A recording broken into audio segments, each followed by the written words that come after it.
have you seen this insanity? Is it the Mr. Beast shit? Dude, there's some, look, I'm not a hater at all. You know, I've even been known to defend Mr. Beast at times, and I've been critical of Mr. Beast at times when it's worthy, when he's done things that are absolutely deserving of criticism. I don't know what it is about the Mr. Beast, like, the crazy Mr. Beast, like, Squid Game shit, but, like, some about it rubs me the wrong way. On the one hand, I totally understand that it's just reality TV. That's all it is. He's just doing reality TV. On the other hand, like, the entire point of Squid Games was that it's bad to get a bunch of poor people to basically go on this journey where they put themselves in these like horrific conditions for the sake of our entertainment, and then we just kind of did it. Like we didn't understand the point of the show, and it was very blunt. It wasn't like the show itself wasn't exactly subtle about the message. You know what I mean? It was very clearly like, this is bad and wrong. Like, the villains are the people who derive satisfaction from watching poor people suffer. And we kind of did that. Like, we're kind of doing that. Well, I guess people don't die in the Mr. Beast games, so there's that. And I think he like gives them money even if they just for participating, even if they lose. But like I said, it's weird. It just like kind of rubs me the wrong way. I don't know what it is. Maybe I hate being the fucking one friend who's too woke, you know? You never want to be the one friend who's too woke. But on the one hand, it's just like regular ass reality TV. Like, what the fuck? It ain't no different. I mean, it ain't different at all from regular ass reality TV. Is literally the same, right? But also on the other hand, it's like, maybe it's because like Jimmy Mr. Beast Donaldson is like a content creator who I know, who I have met, who I've been around physically. It just like feels weird, especially because it's like Squid Game. So I don't know. You're overthinking it. It's not that deep. Yeah, I'm telling you, like, I think it's okay to be like, something about it rubs me the wrong way, and just leave it at that. Like, I don't think he's the most evil person on the planet or anything. I'm just saying it rubs me the wrong way, while also simultaneously recognizing that I think I have an unfair standard applying in this process. I think it's the most normal way to approach the subject matter. It doesn't have to be life or death. It doesn't have to be black and white, you know? That's it. That's all I'm saying. But I guess that puts me at woke of the day. All right, let's talk about the real Squid Games. American Congress, am I right? But government shutdown looms as planned, backed by President-elect Trump, also known as President-elect Elon Musk, fails in Congress. And it failed partially because of the Republicans, because the Republicans can't get their ducks in a row, can't get their house in check. So it's a government shutdown just hours away if Congress cannot make a deal. Yesterday, a plan supported by President-elect Donald Trump was killed when dozens of Republicans joined the Democrats to vote against it. Congress has until midnight tonight to come up with a way to fund the government, or the federal agencies will shut down, meaning hundreds and thousands of federal employees could be sent home, or even worse, stay on the job without pay just ahead of the holidays. Now, originally, the Republicans had a bipartisan plan that they ended up abandoning to prevent a shutdown after President-elect Elon Musk, alongside Vice President-elect Donald Trump, came out against it. They were railing against it. And in the revamped continued resolution, they took out a bunch of funding for absolute necessities, funding for rural hospitals, funding for like child cancer research, just like insane stuff. Okay, things that you might look at and go, why is that in a continued resolution? Now, that's understandable. We're like, why is that in the federal funds? Why is that in the federal funding bill for the government? And part of the reason for why it's because that's just how we fund things. The other reason is because continued resolutions are must-pass bills for the most part, obviously, and a lot of people add on things that they desperately need to fund into bills such as this one, because if you're oblivious to the way Congress operates, unfortunately, nothing gets passed in our legislative body unless it is unlimited funds to Israel, unlimited funds to the military-industrial complex, or, I guess, messaging bills that make it so that it's illegal to hurt the feelings of Israel. Things of that nature get passed, but everything else does not, which is why this has to get passed, and which is why a lot of people will add things on to these must-pass bills. And sometimes Republicans like to take things out that are necessary from these sorts of bills. All right. One of the many ways in which you can nuke a bill and force people to renegotiate. There's certain ways that they do this. One is a poison pill provision. Usually they'll add on like something so unacceptable and so insane to the bill that no one on the other side is going to agree to it. So then you go back to the drawing board. Other things that, Republicans will often do is I guess it's the reverse of pork. Pork is what they consider unnecessary spending tacked onto this bill. Usually it's stuff like FEMA, additional funds for disaster relief, things that people need. Republicans would call that pork to say that's just extra stuff that you want to add on there. Who needs that, right? Except people do need that. But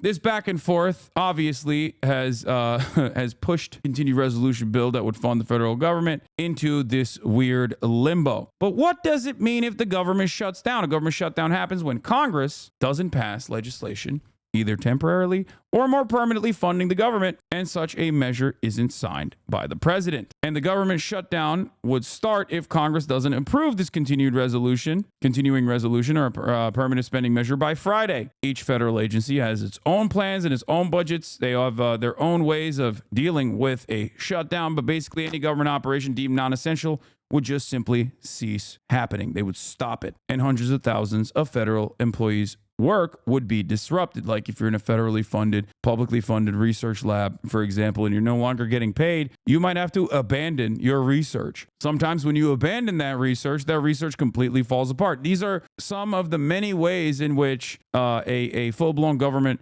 shutdown would devastate American society in relatively intangible and somewhat invisible ways. President-elect Trump discusses possible shutdown in an exclusive interview. Let's take a look. Costa, who spoke with the president-elect by phone yesterday. Bob, good morning to you. So Trump and Musk kill one bill, then they put one forward. Congress kills that bill. Now we're at this impasse. What exactly does Donald Trump want out of this, and what's the strategy now? When you step back and look at this spectacle, it can look like a spending fight. But for President-elect Trump, it's about more than that. He made it clear that he wants an extension or elimination of the debt ceiling. That's the federal government's borrowing limit, so he can have a clean runway come 2025 when he wants to pursue legislation on immigration and border security and tax reform and not having to deal with a debt limit showdown. So this is about setting the stage for next year as much as it is about getting a spending package through. Speaking of setting the stage, some people were referring to Elon Musk, who helped kill the first version of this bill, as the first buddy, but now they're saying, no, he's actually President Musk. What does what happened in this case tell us about what could happen in the next 4 years? It's intriguing. There's a bit of a divide in President-elect Trump's inner circle. Some privately tell me Musk is flying a little bit close to the sun, but others say he put a lot of money into this campaign. He's friendly with President-elect Trump, and right now he's trying to help Trump enact his agenda on Capitol Hill, and that Musk is pretty safe at this moment. And Musk has spent a lot of time building relationships with members of Congress as he tries to get that caucus going, DOGE, the Department of Government Efficiency, come next year. Musk must be emptying out his pockets. Oh, wait, he has infinite money. Yeah, and it's also an incredible investment. Every single time he spends money in any direction is a fantastic opportunity for him because he gets a return on that. Musk's net worth is entirely reliant on his companies, or the way that people speculate about his companies. So him having this like broad power over the federal regulatory agencies and being in Trump's pocket actually causes people to go, oh, I'm going long on his companies. He's going to go to the moon. That also contributes to his net worth. That's precisely the reason why he added billions of dollars to his net worth since the election. There's also exactly promised federal contracts at play here. Not only does he rely heavily on government subsidies, but he also gets regulated by the government regulatory agencies. He can now demand more subsidies if he wants to. He can do whatever he wants. We've basically made the richest man on the planet the God King of the United States of America, and therefore the planet. And it's, I guess, a more direct relationship than the indirect one that already existed, okay? These guys already controlled the federal government. They already controlled the regulatory agencies by way of revolving doors, from, Congress to K Street, Wall Street to K Street. But now they have a much more direct line. Donald Trump is a malleable and a very corrupt individual. He doesn't give a shit. It's great if you come to him and you kiss the ring.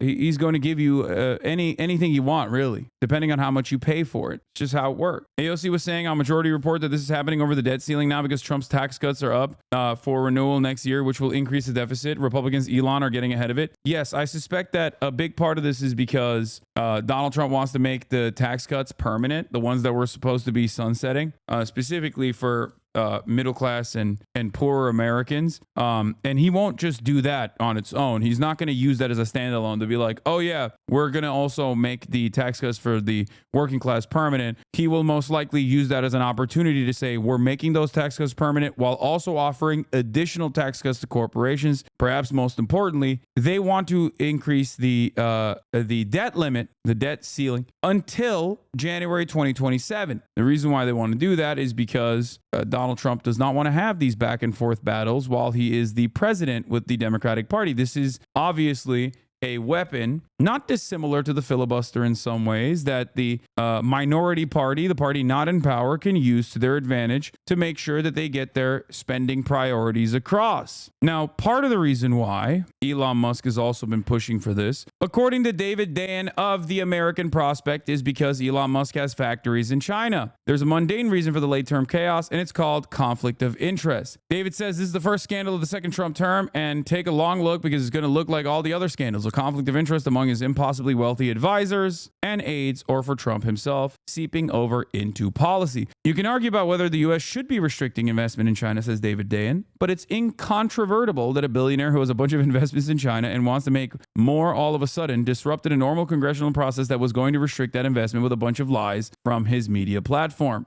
And lo and behold, when the new funding bill emerged, the outbound investment feature was dropped. In fact, all traces of provisions related to China were removed from the bill. Now, whether you agree with continued investments into Chinese development and Chinese manufacturing or not, does not change the fundamental problem at play here. A billionaire with a clear conflict of interest was able to take a legislative provision that has been on the docket, a bipartisan legislative provision that has been on the docket that is trade protectionist or somewhat isolationist, okay, and nuke it into orbit. What's even funnier about this is that this is supposed to be our global enemy, okay, our universal enemy, the number one enemy of all time, the Chinese government. And yet the otherwise reactionary Republicans are completely oblivious. Normally, if you were to turn around and say, what the fuck? This is a limiter on American corporations that want to work in China. This is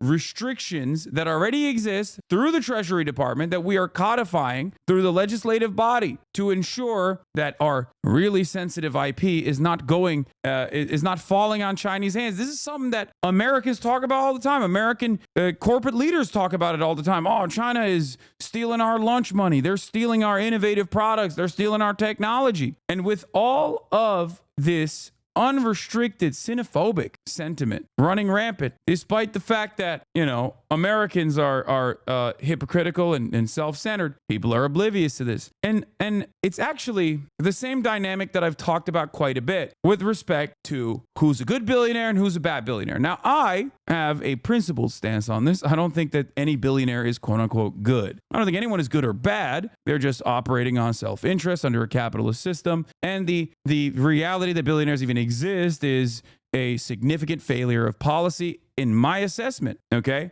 Having said that, however, Republicans don't understand the world in that way, and neither do Democrats, really. Liberal Democrats and liberal Republicans both have a different partisan approach. They think some billionaires are bad and scary, and some billionaires are good and champions of the people. Now, I wouldn't even say that the Democratic Party is so on board with like good billionaires and bad billionaires to the same degree that the Republicans are. Republicans are severely anti-billionaire when they've decided a billionaire is a libtard. They hate Bill Gates, and they claim that Bill Gates is vaccinating the children because Bill Gates wants all the kids to be gay and autistic. There are many real reasons to hate Bill Gates, like the fact that he has, behind closed doors, virtually dismantled American public education and rebuilt it in his own vision. And I think that was devastating. That's a real adequate way to shit on Bill Gates, but Republicans don't know that. And Republicans think that they're actually in line with the policies of school choice, for example. But at the same time, there is